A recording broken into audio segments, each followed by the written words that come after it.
അമ്മ ആ പറഞ്ഞ കൊച്ചാണ് ഈ കൊച്ച്. ഇത് ഞങ്ങളുടെ ഹൗസ്. ഇവിടെ ഒന്ന് ഗ്രൂം ചെയ്യാൻ കൊണ്ടുപോവാണ്. പിന്നെ മഴയാണ്ട് ഞാനും എന്നെയും കൂടെ കാറും എടുത്തിറങ്ങിയായിരുന്നു. ഞങ്ങൾ കുറച്ച് കഴിഞ്ഞപ്പോൾ തന്നെ സ്ഥലത്തെത്തിയായിരുന്നു. ഞങ്ങൾ പോയത് ആറ്റിങ്ങൽ മൃഗാശുപത്രിയിലെത്താത്ത ലോയൽ കമ്പാനിയിലോട്ടാണ്.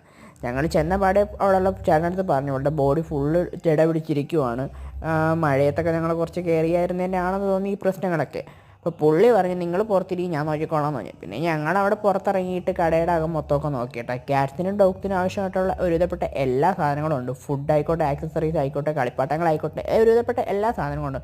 മാത്രമല്ലാതെ അവിടെ ഡോക്ടറിൻ്റെ ഫെസിലിറ്റീസും ഉണ്ട് കേട്ടോ. പിന്നെ ഞങ്ങൾ അങ്ങനെ അവിടെ ഇരുന്നപ്പോഴത്തേക്കും വേണ്ടി ഈ ഒരാളിനെ കൊണ്ടുവന്നു. ഞാൻ വീഡിയോ എടുക്കുന്ന കണ്ടപ്പോഴും അപ്പോഴേ ആളകത്ത് കയറി. ഗൈസ്, അപ്പോൾ നമുക്ക് ആഫ്റ്റർ ബാത്ത് കഴിഞ്ഞിട്ടുള്ള സീൻ കാണാം. ആഫ്റ്റർ ബാത്ത് തന്നെ എൻ്റെ കിളി പോയി കേട്ടാ. പാവം കൊണ്ടുപോയി കുറച്ച് ഈ പരിവായി. പിന്നെ നമ്മൾ അപ്പം തന്നെ വീട്ടിലോട്ടെത്തിയിട്ട് അമ്മയുടെ റിയാക്ഷൻ എന്താണെന്ന് നോക്കാം. ഇതാണ് ഗൈസ് അമ്മയുടെ റിയാക്ഷൻ. അപ്പോൾ ഇന്നത്തേക്ക് ഇത്രയുള്ളൂ. ബൈ.